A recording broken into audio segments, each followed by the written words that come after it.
ஆதாம் மாலை வேளையில் கடவுளோடு நடந்து சென்றார் என்று நாம் வாசிக்கிறோம். அந்த அளவுக்கு நெருக்கமாக கடவுளோடு இணைந்திருந்த ஆதாம் ஏவாள் திடீரென்று அவர்கள் தீமையின் பக்கம் சாய்ந்து போகிறார்கள். தொடக்க நூல் 3ஆம் அதிகாரம் முதல் இறை வார்த்தையை பார்க்கிறோம். காட்டு விலங்குகளில் பாம்பு சூழ்ச்சி நிறைந்ததாக இருந்தது. அந்த பாம்பினுடைய பேச்சை கேட்டு கடவுளுடைய கட்டளைகளிலிருந்து விலகி அவர்கள் தீமையின் சார்பாக நின்று போகிறார்கள். அங்கே தீமை வெல்கிறது. ஆண்டவர் இயேசு 12 சீடர்களை அழைத்தார். அதுல 12வது ஒருத்தர் முக்கியமான ஆளு யூதாஸ் இஸ்காரியோத். கடவுளால் அழைக்கப்பட்டவர், கடவுளோடு இருந்தார், இயேசுவோடு இருந்தார். இயேசு சென்ற இடமெல்லாம் சென்றார். இயேசுடைய போதனைகளை கேட்டார்.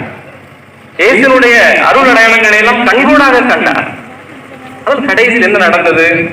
யோவான் செய்தி 13ஆம் அதிகாரம் 27வது வசனத்துல வாசிக்கிறோம்.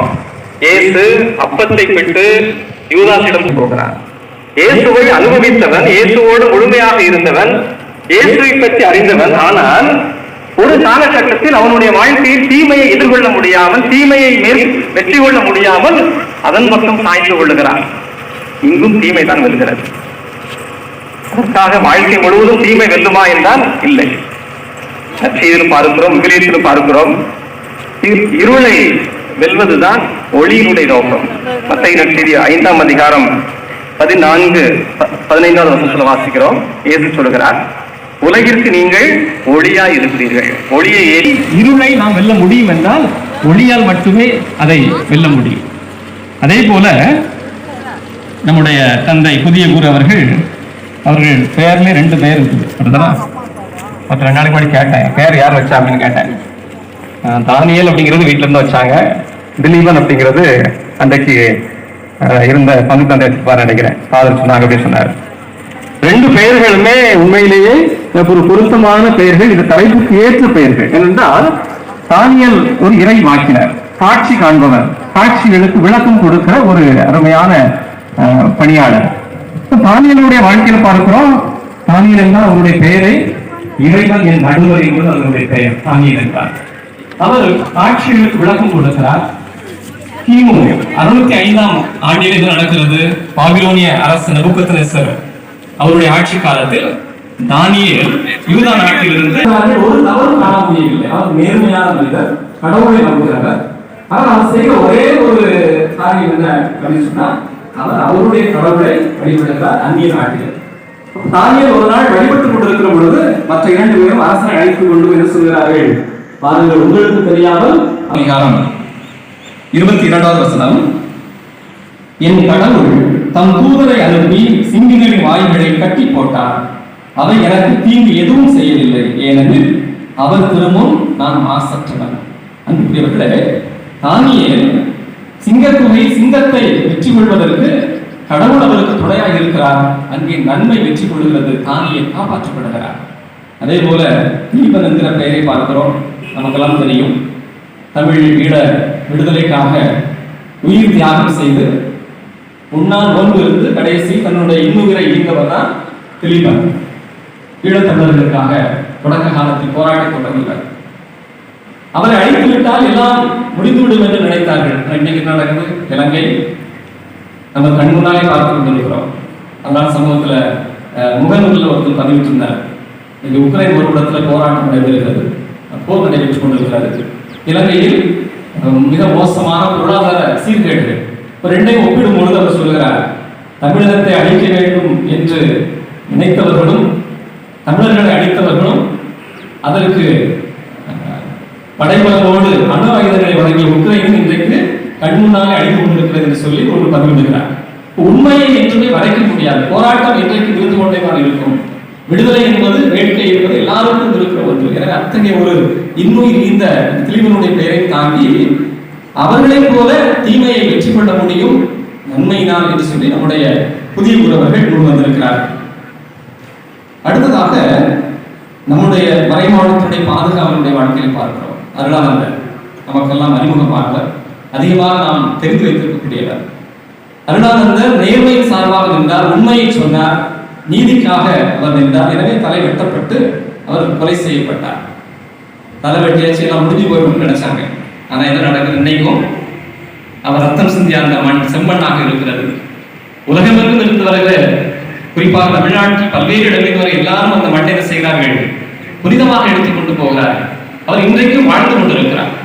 எனவே அழித்து விட வேண்டும் என்று எண்ணுகிற பொழுது அங்கே அருளானந்தர் கூட ரத்தம் சிந்தி அந்த மண்ணை சிவப்பாக்குகிறார். இன்றைக்கும் அது நன்மையின் அடையாளமாக, தீமையை வென்றதன் அடையாளமாக இருப்பதை நாம் காண முடிகிறது. நற்செய்தியிலே மிக அருமையான ஒரு ஓமை இருக்கு. லூக்கா நற்செய்தி 16ஆம் அதிகாரத்தில் ஏழை லாசர் ஓமை. அந்த ஓமையில நாம் பார்க்கிற பொழுது செல்வந்தன் நாள்தோறும் விருந்துண்டு இன்புற்று இருக்கிறார். ஆனால் லாசர் உணவு கிடைக்காமல் அவருடைய வாசல்ல இருக்கிறார். இருவரும் இறந்து போகிற பொழுது அங்க நற்செய்தியில பார்த்தீங்கன்னு சொன்னா செல்வந்தனுக்கு பெயர் கூட இல்லை. ஆனால் ஏழைக்கு லாசர் என்று பெயர் கொடுக்கப்படுகிறது, அடையாளம் கொடுக்கப்படுகிறது. அதே போல லாசர் இறக்குற பொழுது நான் வாசிக்கிறோம் 19 லூக்கா 16, 19, 22 வரைக்கும் வசனங்கள்ல ஏழை லாசர் இறந்தான், அவன் ஆபிரகாமின் வழியில் கொண்டு போய் சேர்க்கப்பட்டான். ஆனால் செல்வந்தன் இறந்தான், அவன் அடக்கம் செய்யப்பட்டான் என்றுதான் சொல்லப்பட்டிருக்கிறது. இந்த உலகில் பணத்தை வைத்து வாழ்ந்து விடலாம் என்று எண்ணியவன் மண்ணுக்குள் புதைக்கப்படுகிறான். ஆனால் கடவுளை நம்பி ஏழையாக வாழ்ந்தவன் விண்ணகத்திற்கு ஆபிரகாமுடைய மடியிலே மகிழ்ச்சியோடு கடவுளுடைய பிரசனத்தில் இருக்கிறார். அதுதான் நன்மை வெற்றி. அன்புக்குரியவர்களே, நன்மை வெல்லும் என்பதில் மாற்று கருத்து இல்லை. ஆனால் எப்போது வெல்லும்? எவ்வளவு நாளைக்கு தான் பொறுமையா இருக்கிறது? தீமைகள் மேலோங்கி இருக்கிற நாட்களில் நன்மைகள் எப்பொழுது முன்வரும்? அது மெதுவாக தான். ஏன்னா இந்த உலகம் காட்டுகிற பார்வை என்ன சொல்கிறது? தீமை என்பது பிரம்மாண்டமானது. உலகினுடைய பார்வையில் தீமை என்பது ஆதிக்கம் செலுத்தக்கூடிய, தீமை என்பது சக்தி வாய்ந்தது. ஒரு காலத்துல மனிதர்கள் காட்டில் வாழ்ந்த பொழுது விலங்குகளை வேட்டையாடுவதற்கு கூர்மையாக பயன்படுத்தப்பட்ட பொருள் கல்லை கூர்மையாக்கினார்கள். அதுக்கடுத்து இரும்பு கண்டுபிடிக்கப்பட்ட உடனே என்ன செஞ்சாங்க? இரும்பு வாழ் வில் எல்லாம் கண்டுபிடிக்கப்பட்ட பொழுது, அறிவாள் கண்டுபிடிக்கப்பட்ட பொழுது அதுக்கு முன்னாடி கல்லு பயனற்றதாக போய்விட்டது. துப்பாக்கி கண்டுபிடிச்ச உடனே துப்பாக்கி பலமாக மாறி போனது. ஆனால் அறிவாளும் மற்ற இரும்பு பொருட்களும் தேவையற்றதாக போய்விட்டது. இன்னைக்கு அணுகுண்டுகள், எல்லா நாடுகளும் யார் அணுசக்தி வாய்ந்த நாடுகள், நாங்கள் தான் பெரிய நாடு, நாங்கள் தான் வல்லரசு என்று கொக்கரித்துக் கொண்டிருக்கிற நாடுகள் எல்லாம் நாங்கள் தீமையை தங்களோடு வைத்திருக்கிறார்கள், அழிவை தங்களோடு வைத்துக் கொண்டு நாங்கள் தான் சக்தி வாய்ந்தவர்கள் என்று சொல்கிறார்கள். இதுதான் உண்மையிலேயே சக்தியானதான். ஆண்டவர் இயேசு நற்செய்தியை அருமையாக சொல்கிறார். கடுகு விதை ஓமை. மத்தேயு நற்செய்தி 13ஆம் அதிகாரத்தில் பார்க்கிறோம். 31 முதல் 33 முடிய உள்ள வசனங்கள். கடுகு விதை அளவில் சிறியதுதான், ஆனால் அது வளர்ந்து பெரிதாக மாறுகிற பொழுது எல்லா பறவைகளும் வந்து தங்கக்கூடிய அளவுக்கு அது பெரிதாக மாறுகிறது. புளிப்பு மாவு ஓமையை சொல்கிறார்.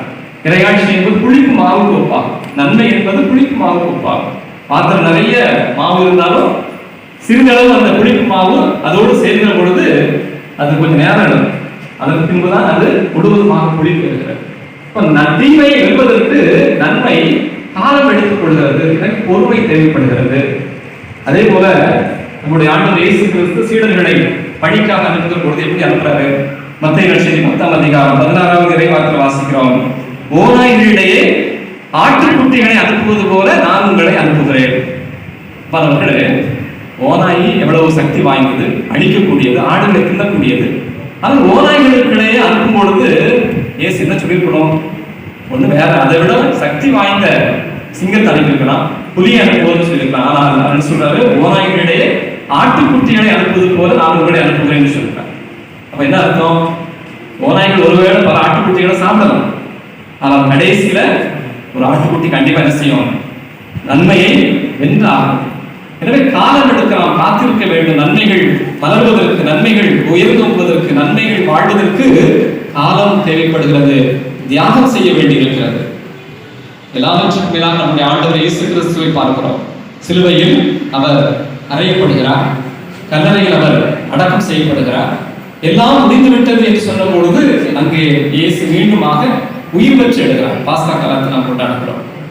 அவருடைய போதனையும் அதுதான். யோவான் நற்செய்தி 11:25 பார்க்கிறோம். உயிர் தெழுதலும் வாழ்வும் நானே, என்னிடம் நம்பிக்கை கொள்பவர் இறப்பினும் வாழ்வார்.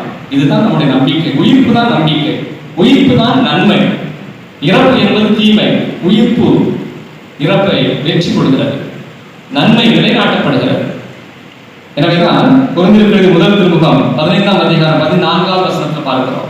பவுலடியார் சொல்கிறார், கிறிஸ்து உயிருடன் எழுப்பப்படவில்லை என்று சொன்னால் நீங்கள் கொண்டிருக்கிற நம்பிக்கையும் நாங்கள் பறைசாற்றுகிற நற்செய்தியும் பொருளற்றதாக இருக்கும். ஏனெனில் திருச்சபை என்பது உயிர்ப்பின் மீது கட்டப்பட்டிருக்கிறது. உயிர்ப்பில்லை என்றால் திருச்சபையில் அடங்கி முடிஞ்சிருக்கு. 2000 ஆண்டுகளுக்கு பிறகு நாம் கிறிஸ்தவர்களாக இந்த சின்ன ஊர்ல இருக்கிறோம். இங்கிருந்து அருள் சகோதரிகள் அருள் தந்தையர்கள் வருகிறார்கள் என்று சொன்ன காரணம் என்ன? இயேசுவினுடைய உயிர்ப்பு. அந்த உயிர்ப்பை கொண்டாடுகிறோம். உயிர்ப்பை நாம் தினந்தோறும் நினைவு கூறுகிறோம் திருப்பலியில. இந்த உயிர்ப்பு என்பது நன்மையின் அடையாளமாக இருக்கிறது. தீமை என்பது இயேசுவை அழிக்கிற பொழுது, சிலுவையில் அடைகிற பொழுது நிறைய கூட்டம் இருந்துச்சு. நிறைய பேர் பார்த்து கொண்டிருந்தார்கள், வீதி வழியாக எடுத்து சென்றார்கள். ஆனால் நன்மை உயிர்ப்பு அடைகிற பொழுது யாருமே கிடையாது. அது அமைதியாக மென்மையாக நடக்கிறது. அதுதான் உயிர்ப்பு, நன்மை மெதுவாகத்தான். எனவே இந்த நாளில் நாம் அனைவரும் புதிய ஊர் எடுத்திருக்கிற இந்த விருது வாக்கை நினைத்து பார்க்கிறோம். நன்மையால் தீமையை வெல்ல முடியும் என்பதற்கு விவிலியம் நமக்கு சான்றாக இருக்கிறது. புனிதர்கள் நமக்கு துணையாக இருக்கிறார்கள், எடுத்துக்காட்டாக வாழ்ந்திருக்கிறார்கள். அதுதான் இங்கே வாசிக்கப்பட்ட எல்லா வாசகங்களும் நமக்கு சொல்லுகிறார். திருத்தூதர் பணிகள் 10:38 பார்க்கிறோம். கடவுள் நாசரேத்து இயேசுவின் மேல் தூய ஆவியாரின் வல்லமையை பொழிந்தருளினார். கடவுள் அவரோடு இருந்ததால் அலகையின் கொடுமைக்கு உட்பட்டிருந்த அனைவரையும் அவர் விடுவித்து எங்கும் நன்மை செய்து கொண்டே சென்றார். கடவுள் அவரோடு இருந்ததால் சென்ற இடமெல்லாம் நன்மை செய்து கொண்டே சென்றார். கடவுள் நம்முடைய புதிய குருவோடு இருக்க வேண்டும் என்று நாம் விரும்புகிறோம், நாம் ஜெபிக்கிறோம். அவர்கள் தளர்ந்து விடக்கூடாது. ஏனென்றால் தீமையை வெல்வது எளிதான காரியம் அல்ல. உங்களுக்கும் நிச்சயமாக வாழ்க்கையில் எதிர்ப்புகள் வரலாம், சோதனைகள் வரலாம், தடைகள் வரலாம். இருக்கிற இடங்களில், பணியாற்றுகிற இடங்களில், உடல் இருக்கிற அருள் தந்தையர்களாக இருக்கலாம் அல்லது மற்ற மக்களாக இருக்கலாம். எந்த வகையிலும் தீமைகள் உங்களை மேற்கொள்வதற்கு எப்பொழுதும் காத்திருக்கும். ஆனால் நீங்கள் மனம் தளர்ந்து விடக்கூடாது. நன்மை நிலைநாட்டுவதற்கு உறுதியாக இருக்க வேண்டும், காலம் காத்திருக்க வேண்டும், பொறுமையோடு இருக்க வேண்டும். எனவேதான் இன்றைக்கு வாசிக்கப்பட்ட நற்செய்தியிலும் அதைத்தான் பார்க்கிறோம். இயேசு நன்மையினால் தீமையை வெல்லுங்கள் என்பதற்காக ஏழைகளை நீங்கள் பேறு பெற்றவர்கள் என்று சொல்கிறார். செல்வந்தர்கள் இந்த உலகத்தில் வாழலாம், ஆனால் ஏழைகளின் சார்பாக கடவுள் இருக்கிறார். கடவுள் அவர்களுக்கு உணவளிக்கிறார், வாழ்வு கொடுக்கிறார். எனவே இந்த மகிழ்ச்சியான வேளையில் நாமும் புதிய குருவை வாழ்த்துவோம், அவர்களுக்காக ஜெபிப்போம். அவர்கள் மேற்கொண்டிருக்கிற இந்த பணியில் அவர் எந்த அளவுக்கு நன்மை நிலைநாட்டுவதற்காக தீமை அழித்து நன்மை நிலைநாட்ட மேற்கொள்கிறாரோ, நாமும் இந்த பயணத்தில் நம்முடைய வாழ்க்கையிலும் தீமையை நன்மையால் வெல்வதற்கான முயற்சிகளை மேற்கொள்ள வேண்டும். காலம் தாழ்ந்தாலும் பரவாயில்லை, நேரங்கள் எடுத்தாலும் பரவாயில்லை, தியாகங்கள் செய்தாவது நன்மைகள் எக்காலத்தில் நிலைநாட்டப்பட வேண்டும். அதற்காக நாம் ஜெபிப்போம், அதற்காக உழைப்போம். கடவுள் நம்மையும் புதிய குருவையும் இருக்கிற அனைவரையும் தொடர்ந்து ஆசீர்வதிப்பாராக. ஆமென்.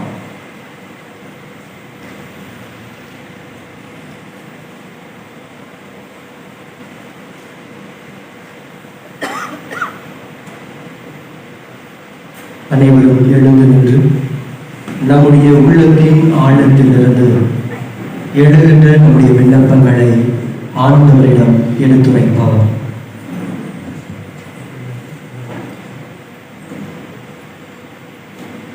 என் இதயத்திற்கேற்ற மேய்ப்பர்களை உங்களுக்கு தருவேன் என்றவரே எம் இறைவா, எம் தாய் திரு அவையை வழிநடத்தும் எம் திருத்தந்தை பிரான்சிஸ், ஆயர்கள், குருக்கள், துறவியர் மற்றும் புதுநிலையர் அனைவரும் நல்லாயனாம் இயேசுவை பின்பற்றி இறை மந்தையை நிறை வழிக்கு இட்டுச் செல்லும் சிறந்த ஆயர்களாக திகழ வரம் தர வேண்டும் என்று இறைவா உம்மை மன்றாடுகின்றோம்.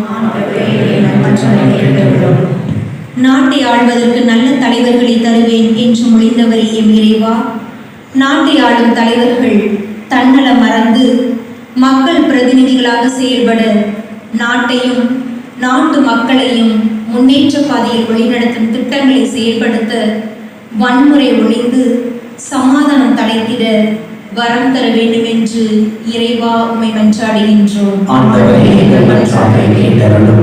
பணி பெற அன்று பணி புரியவே என்று மொழிந்த உம் திருமகனின் வாக்குக்கு வடிவம் தந்து நன்மையால் தீமையை வெல்ல என்ற விருது வாக்கோடு உம் இறையாட்சி பணியை சிறப்பாக ஆற்றிட தன் உடல் பொருள் ஆவி அனைத்தையும் அர்ப்பணித்து உமது இறையாட்சியின் விழுமியங்களை பறைசாற்ற குருவாக திருநிலைப்படுத்தப்பட்டு இன்று தனது நன்றி திருப்பலியை நிறைவேற்றும் அருட்தந்தை டேனியல் திலீபன் அவர்களுக்கு நல்ல உடல் உள்ள ஆன்ம பலம் தந்து காத்திடவும் செல்லும் இடமெல்லாம் உமது பேரன்பும் அருள் நலமும் உடை சூழ்ந்து வரவும் அருள் தந்து வழிநடத்த வேண்டும் என்று இறைவா உம்மை மன்றாடுகின்றோம்.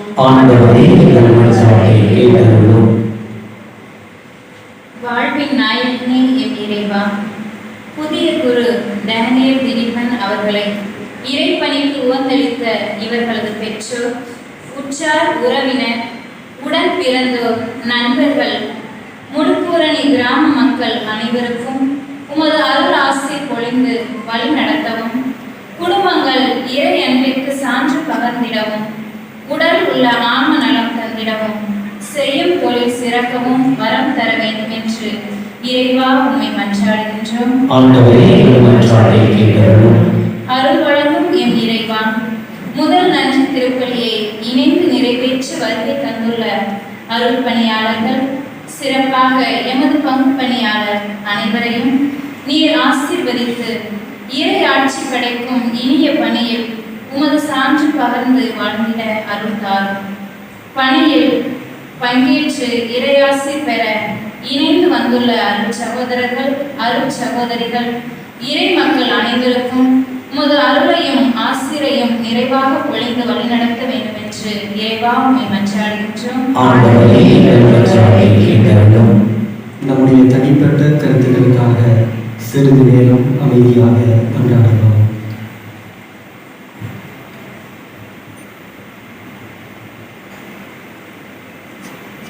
பேரன்பும் பேரிரக்கமும் உள்ள இறைவா, எங்களுடைய உள்ளத்தின் ஆழத்திலிருந்து நாங்கள் எழுப்பியுள்ள இந்த விண்ணப்பங்களை நீ கனிவுடன் சரி சாய்த்து எங்கள் மீது உமது அருளை பொழிய வேண்டும் என்று எங்கள் ஆண்டவராகிய கிறிஸ்து வழியாக உம்மை மன்றாடுகின்றோம். ஆமென்.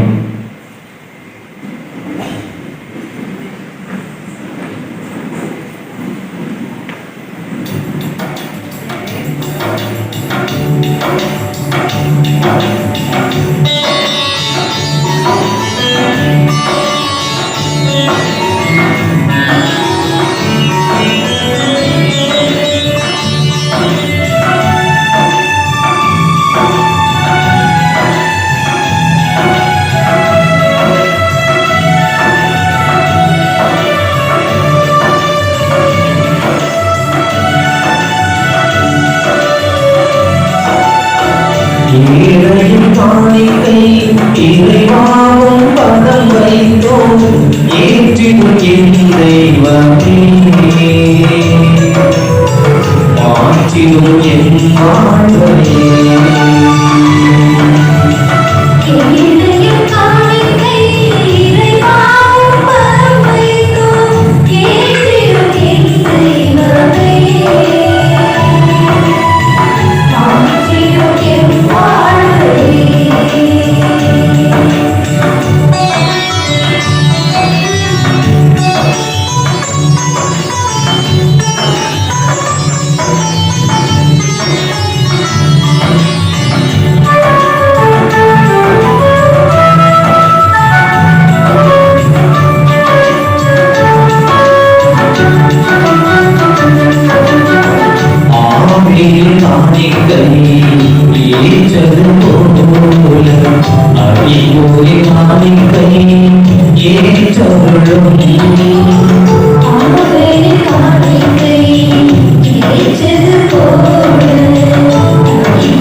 Yeah.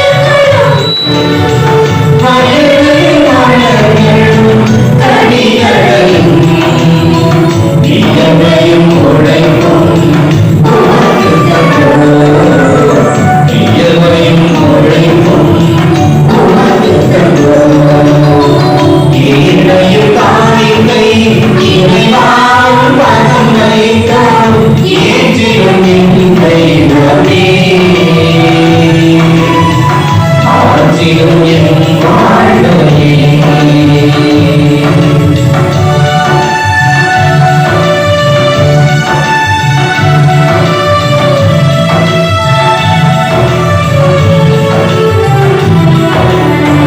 நல்ல சமாரியர் அச்சையை போல நலிந்தவர் யாவருக்கும் உதவிடுவோம்.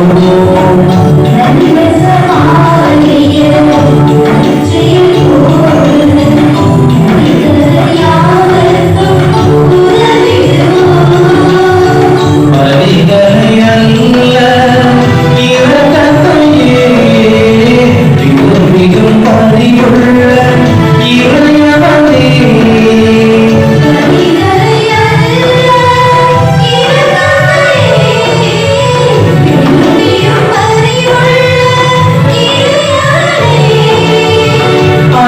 அயலாக்கிவந்தும் மனத்தினையும் உதவிடும் உள்ளம் உதவிடும் உள்ளம்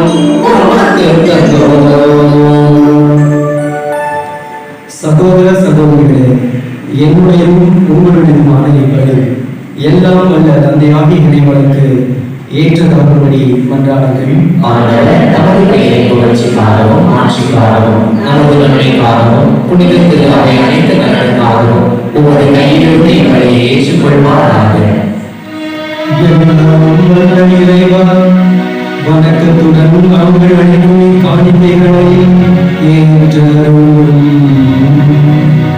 குருவும் பணிபொருளும் கிறிஸ்துவை நோக்கி அவரது உருவத்தில் பங்கு பெற்ற என்னை உமக்கு உணவு உண்டாக வழிமுறையாக உணவு அளிக்கிற அவள் நீராக எங்கள் ஆண்டவராகிய கிறிஸ்து வழியாக உம்மை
மன்றாடுகின்றோம்.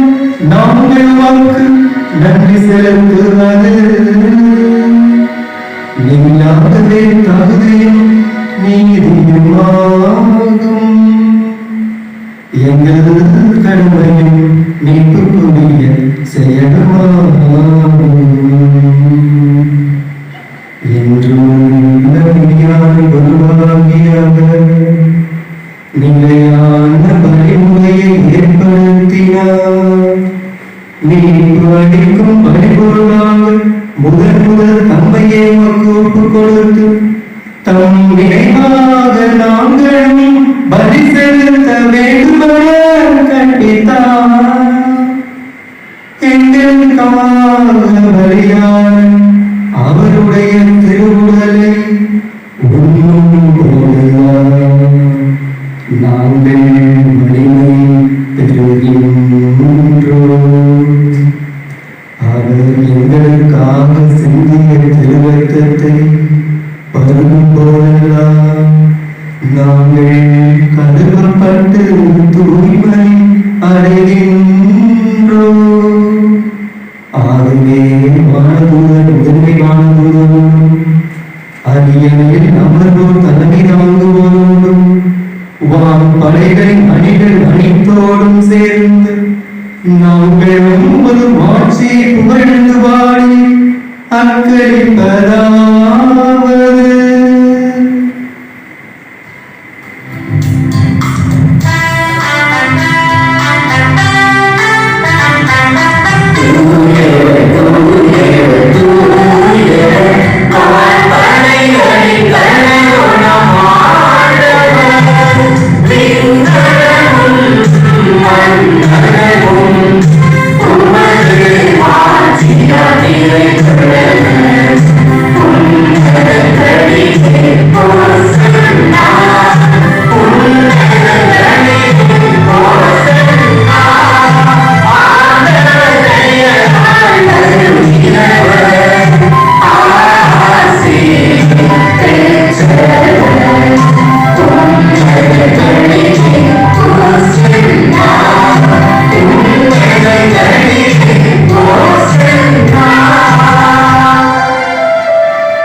ஆண்டவரே, நீர் மெய்யாகவே தூயவர், தூய்மை அனைத்திற்கும் ஊற்று.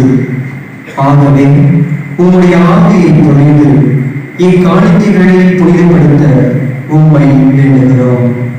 இவ்வாறு எங்கள் ஆண்டவராக இயேசு கிறிஸ்துவின் உடலும் இரத்தமுமாக இவை எங்களுக்கு மாறுபடுவாக. அவர் பாடுபட உள்ளம் கணிந்து தம்மை கையளித்த போது அப்பத்தை எடுத்து நன்றி செலுத்தி அதை விட்டு தம் சீடர்களுக்கு அளித்து அவர் கூறியதாவது: அனைவரும் இதிலிருந்து பெற்று உண்ணுங்கள், ஏனெனில் இது உங்களுக்காக கையளிக்கப்படும் என் உடல்.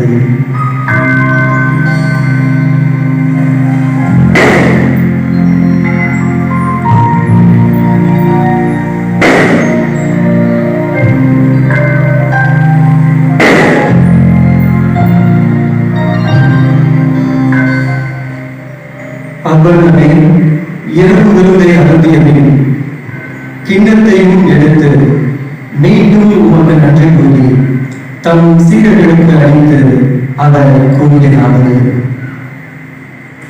அனைவரும் இதிலிருந்து பெற்று பருகுங்கள், ஏனெனில் இது புதிய நிலையான உடன்படிக்கைக்குரிய என் இரத்தத்தின் கிண்ணம். இது பாவ மன்னிப்புக்கென்று உங்களுக்காகவும் பலருக்காகவும் சிந்தப்படும்.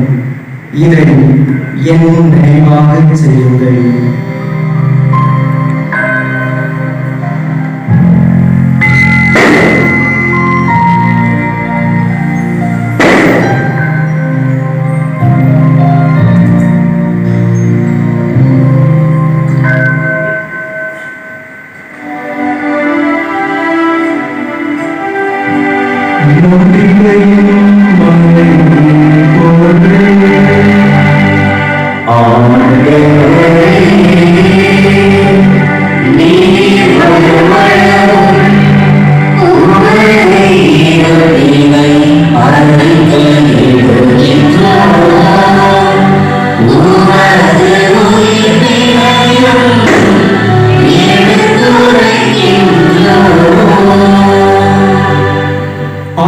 ஆண்டவரே, நாங்கள் கிறிஸ்துவின் இறப்பினையும் உயிர்ப்பினையும் நினைவுகூர்ந்து வாழ்வுதரும் அப்பத்தையும் மீட்பு அளிக்கும் கிண்ணத்தையும் உமக்கு ஒப்புக் கொடுக்கின்றோம்.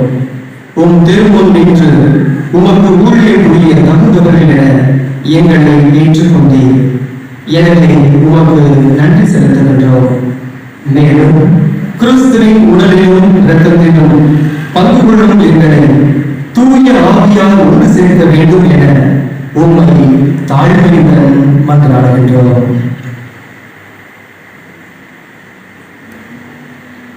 ஆண்டவரே, உலகெங்கும் பரவி இருக்கும் ஒரு திரு அவையை நினைவு கூர்ந்தருளும். எங்கள் திருத்தந்தை பிரான்சிஸ், எங்கள் ஆயர் ஸ்டீஃபன், எல்லா திருநிலையினர் ஆகிய அனைவரோடும் உமது திரு அவை அன்பில் நிறைவு பெற செய்திருக்கிறோம். ஆண்டவரே, உலகெங்கும்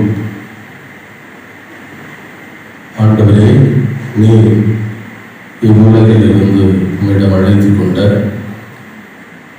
என்னுடைய தந்தை திரு மாணிக்கம், என்னுடைய தாய் திருமதி நிக்கேடம்மா, என்னுடைய மைத்துனர் திரு சேசுராஜா, இவர்களை நினைவு கூர்ந்திருக்கும். உன் திருமகனோடு அவரது இறப்பில் இணைக்கப்பட்டிருந்த இவர் உயிர்ப்பிலும் அவரை போல இருக்கச் செய்கிறது.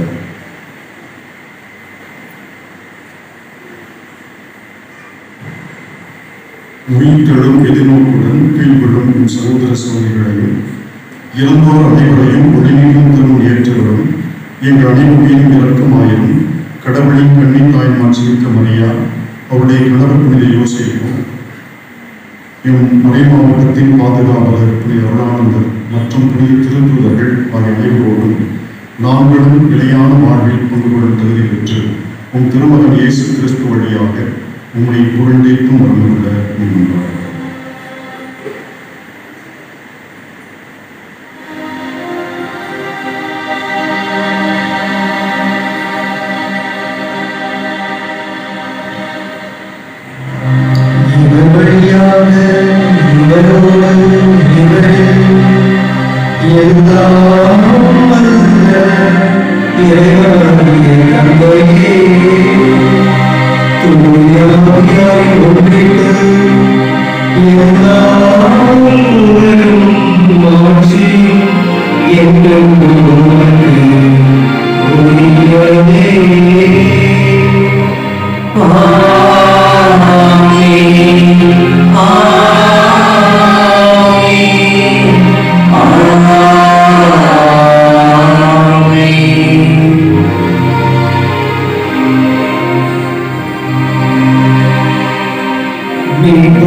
கட்டளையால் கற்பிக்கப்பட்டு இறை பணியால் பயிற்சி பெற்ற நாம் துணிந்து சொல்வோம்.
தீமை அனைத்திடமிருந்தும் எங்களை விடுவித்து எங்கள் வாழ்நாளில் அமைதியை கனிவுடனருள உம்மை மன்றாடுகின்றோம்.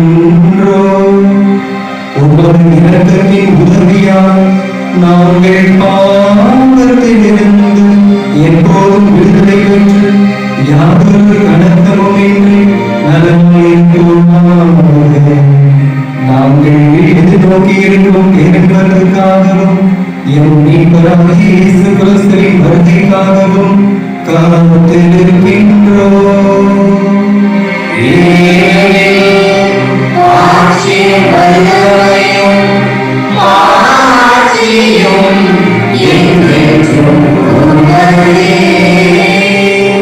ஆண்டவராகிய இயேசு கிறிஸ்துவே, அமைதியை உங்களுக்கு விட்டுச் செல்கின்றேன், என் அமைதியையே உங்களுக்கு அளிக்கின்றேன் என்று உம் திருத்தூதர்களுக்கு மொழிந்தீரே.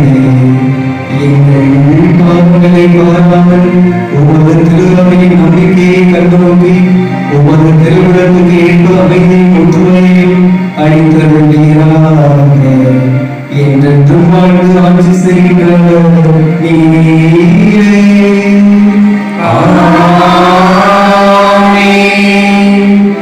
ஆண்டவருடைய அமைதி உங்களோடு என்றும் இருப்பதாக.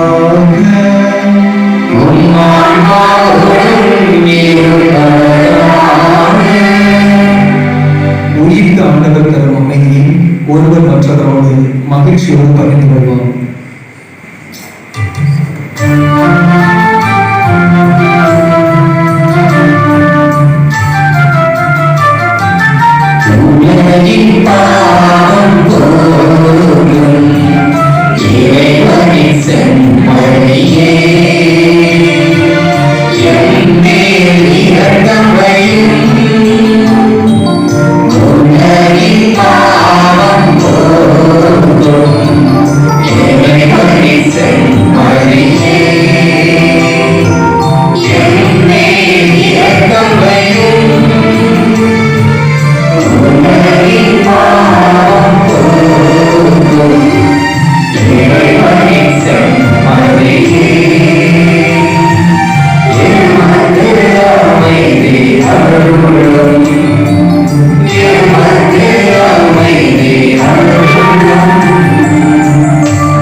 இதோ இறைவனின் செம்மறி, இதோ உலகின் பாவங்களை போக்குபவர்.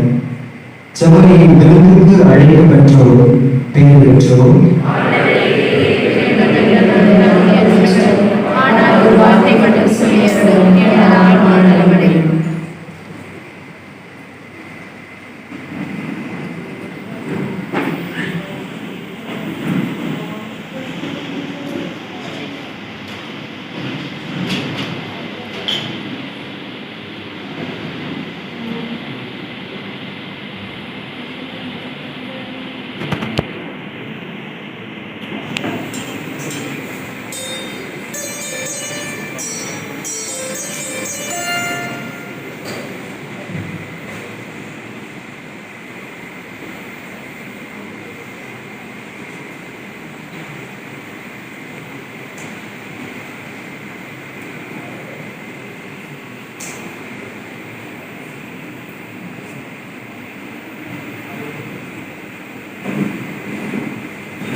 புதிய குரு தூய ஆவியாரின் துணையை நாடு. தூய ஆவியாரை சீடர்கள் மீது பொழுது புதிய பாதையில் துணிவுடனும் நம்பிக்கையுடனும் புத்துயிர் பெற்றவர்களாக அவர்களை நடக்க செய்த இறைவன் இப்புதிய அருள் பணியாளர் மீதும் பொழிந்து இறைப்பணியை சிறப்புடன் செய்ய உறுதுணையாக இருக்க வேண்டும் என நாம் அனைவரும் எழுந்திருந்து நம்முடைய வலது கரத்தை முழந்தால் படியிட்டு வேண்டும் புதிய அருள் பணியாளர் மீது நீட்டி அவருக்காக சிறப்பாக முழந்தால் படியிட்டு வேண்டும் புதிய அருள் பணியாளர் மீது நீட்டி அவருக்காக சிறப்பாக ஜெபிப்போம். வலது கரத்தை புதிய அருள் பணியாளர் மீது நீட்டுவோம்.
இறைவன் கொடுத்த இந்த நன்னாளில் முதலில் உயிர் கொடுத்து உடலிருந்து வழி நடத்தி கொண்டிருக்கும் இறைவனை நான் நன்றியோடு நினைத்து பார்த்து இறைவனுக்கு என்னுடைய நன்றியை முதலில் தெரிவித்துக் கொள்கிறேன். அடுத்ததாக உரு கொடுத்து ஊட்டி வளர்த்த பெற்றோருக்கும் உயிரான உடன் பிறப்புகளுக்கும் ஒரு துணையாக நிற்கும் உறவினர்களுக்கும் உருவாக்கத்தில் அக்கறை காட்டிய சிவகங்கை மறை மாவட்ட நிர்வாகத்திற்கும் மறை மாவட்ட மேலாளராகிய சூசை மாணிக்கம் அவர்களுக்கும் உறுதிப்படுத்தி நேற்றைய தினம் எங்களை அருள் பொழிவு செய்த ஆயர் ஸ்டீபன் அவர்களுக்கும் உரமூட்டி பயிற்சி அளித்த குறும்பட அருள் பணியாளர்களுக்கும் ஆனந்தா கல்லூரி அருள் பணியாளர்களுக்கும் உடனிருந்து பணியின் முன் சுவை அளித்த அருள் பணி அந்தோணி சாமி அவர்களுக்கும் அருள் பணி பாஸ்கர் டேவிட் அவர்களுக்கும் உலகை காட்டி எங்களுக்கு கண் பார்வையை தந்த ஆசிரியர்கள்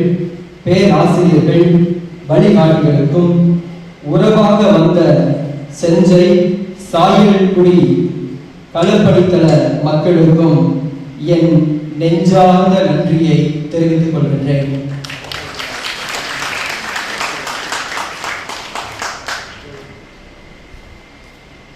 என் முதல் நன்றி திருப்பலிக்கு வருகை தந்து எனக்காக இறை வேண்டல் செய்த மறைவட்ட அதிபர்கள் சிவகங்கை மறைவட்ட அதிபர் ஜேசுராஜா, பரமக்குடி மறைவட்ட அதிபர் திரவியம் மற்றும் இங்கு குழுமியிருக்கின்ற அத்துணை அருள் பணியாளர்களுக்கும் அருள் சகோதர சகோதரிகளுக்கும் என்னுடைய குருத்துவ விருது வாக்கை தன் மறைவுரை வழியாக விளக்கி கூறிய அருள்பணி ஜெயபாலன் அவர்களுக்கும் முதல் நன்றி திருப்படி வழிபாடுகளை தொகுத்து வழங்கிய அருள்பணி ஜேம்ஸ் தேசம் அவர்களுக்கும் சிறப்பாக என்னை வழிகாட்டி எனக்கு நல்ல முறையில் என்னை ஊக்குவித்த பங்கு பணியாளர் அருள்பணி பிரான்சிஸ் தைரராயன் அவர்களுக்கும் என் உளம் கனிந்த நன்றியை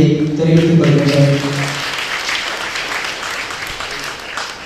என் முதல் நன்றி திருப்படி சிறப்புடன் நடைபெற உதவிய திரு இசை குழுவினருக்கும் பலிபீடத்தை அழகுற வடிவமைத்த அனைத்து அருள் சகோதரிகளுக்கும் என் மனமார்ந்த நன்றியை தெரிவித்துக் கொள்கிறேன்.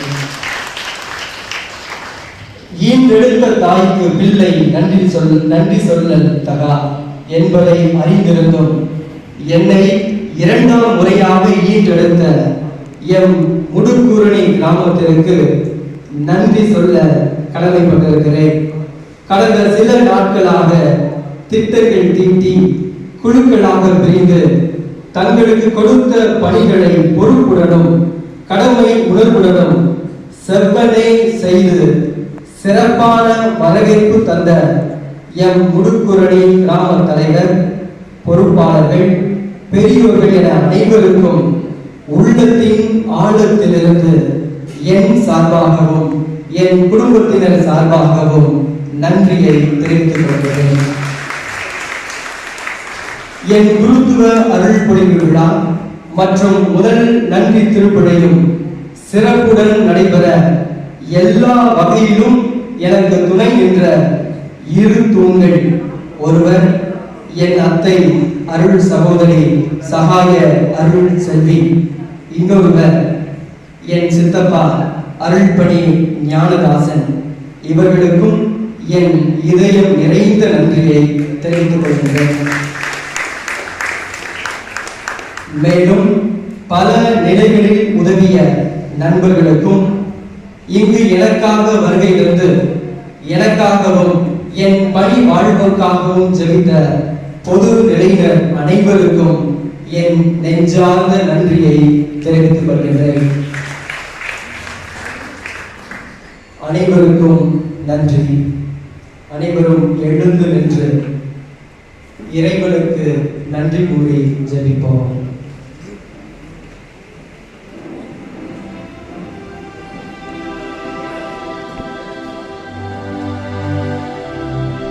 மன்றாடுவோமாக.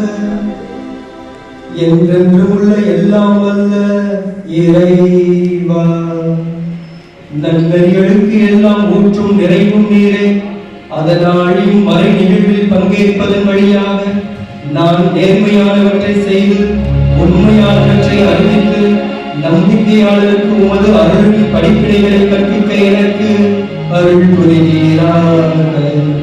எங்கள் ஆண்டவராகிய கிறிஸ்து வழியாக உம்மை மன்றாடுகின்றோம்.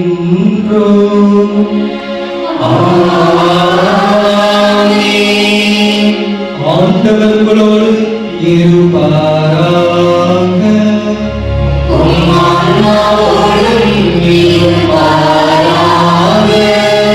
எல்லாம் வல்ல இறைவன் தந்தை மகன் தூய ஆவியார் உங்களுக்கு ஆசி வழங்குவாராக.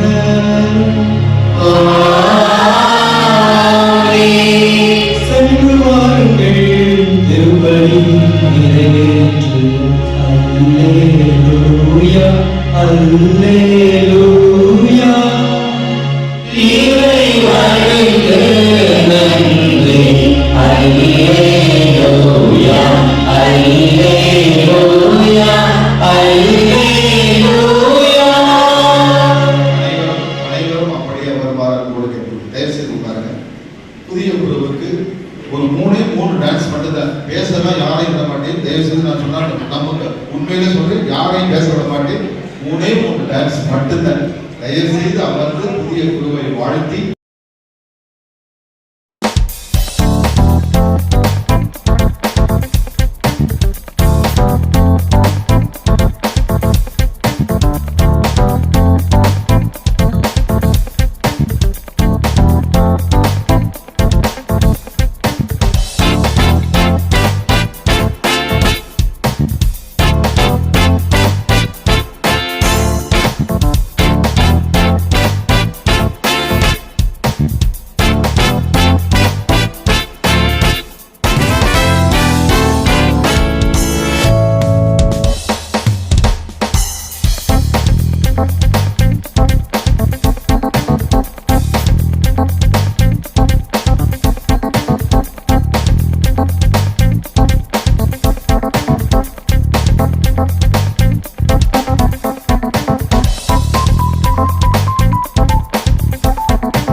வணக்கம், வாழ்த்தும், நன்றி.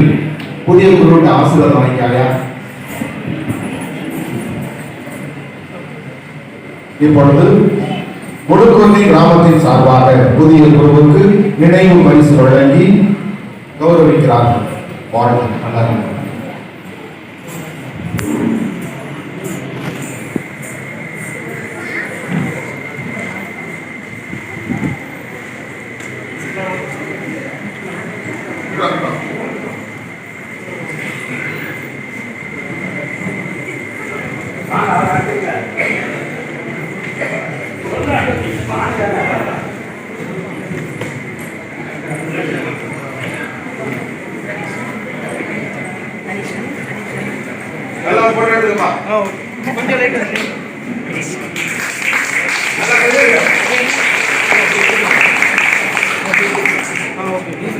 அப்படியே நில்லுங்க, வீடியோ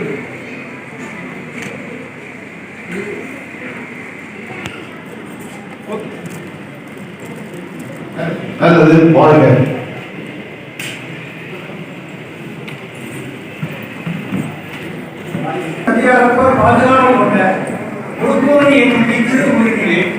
பெற்றோராம் செய்தியர் ஆரோக்கியநாதன் அடைக்கலமேரி இல்லவதில் சந்தியாரப்பர் வரப்படையார் இரண்டாவது மகனாக 1993 மே திங்கள் 22ஆம் நாளிலே எம் ஊரில் பிறந்த இனியவரே நீ வாழியவே.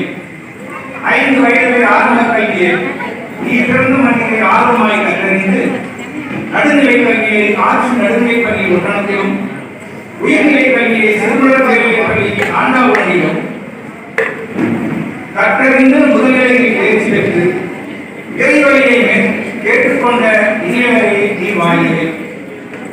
இறைப்பணிக்கு தன்னை அர்ப்பணிக்க திட்டம் உண்டு. திருச்சி அகுஸ்தினால் இளங்குருமடத்தில் ஓராண்டு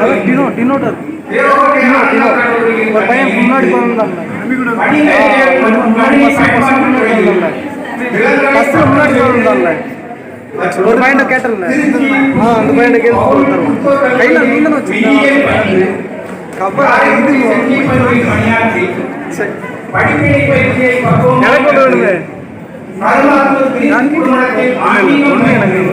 ஒண்ணு கொடுத்துட்டேன், ஒண்ணு கொடுத்துட்டேன்.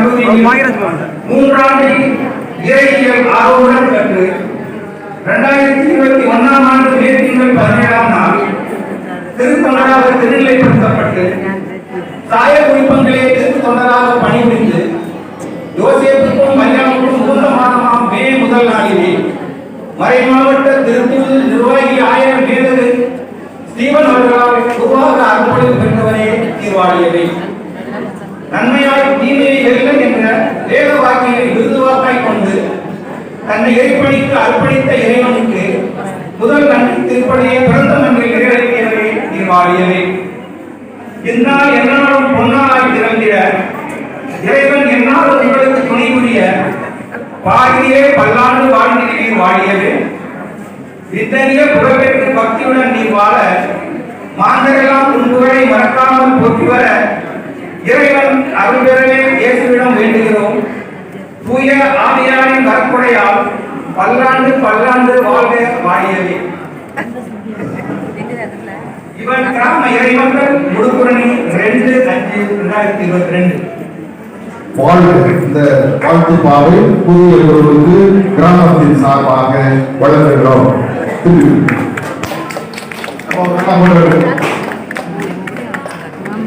நல்லது. எமது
இருங்க இந்த ஆசனம் நல்லது, மிக சிறப்பாக இருந்தது. இந்த மாணவிகளுக்கு நம்முடைய வாழ்த்தையும் பாராட்டையும் நன்றியும் இப்பொழுது காரைக்குடி செய்தி பங்கு குடும்ப நலவாழ்வு பணிக்குழு சார்பாக கொண்டாடப்படுகிறது.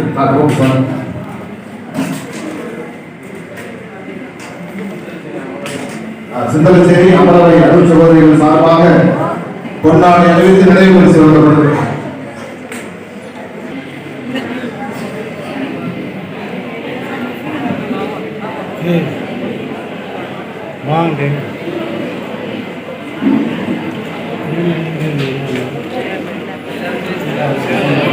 அது கடைசி போட்டோ எடுக்கலாம். கடைசிமா இப்ப கொடுக்கிறது பாத்தீங்கன்னா போட்டோ எடுக்கிறது கடைசி, போட்டோ எடுக்கிறது கடைசி.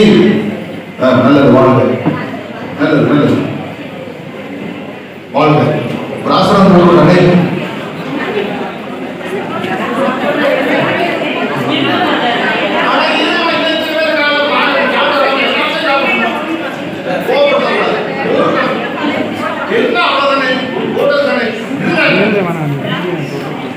ஆண்டிச்சூரனை ஆர்சி நடுநிலைப்பள்ளி மாணவியருடைய நன்மை.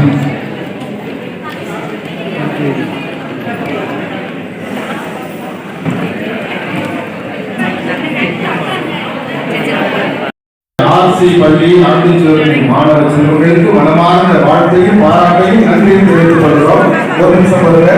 இப்பொழுது ஆண்டிச்சூரனை அன்பு பேரவை சார்பாக புதிய குரு அவர்களுக்கு முன்னாடி அறிவித்து வாழ்த்தையும் நன்றியையும் பாராட்டையும் தெரிவித்துக் கொள்கிறோம். ஆண்டிச்சூரணி மக்கள் பேரவை. இதன் பிறகு ஆண்டிச்சூரணி தூய பவுல் சபையின் சார்பாக புதிய குரு அவர்களுக்கு பொன்னாடை அறிவித்து வாழ்த்தையும் பாராட்டையும் தெரிவித்துக் கொள்கிறோம்.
அன்னை வேளாங்கண்ணி ஆலய பங்குதொகை சார்பாக இப்பொழுது புதிய ஒரு தேவையை தெரிவித்தவர்களுக்கு பொன்னாடை போட்டி மகள் அவரை நன்றி செலுத்தினார்கள்.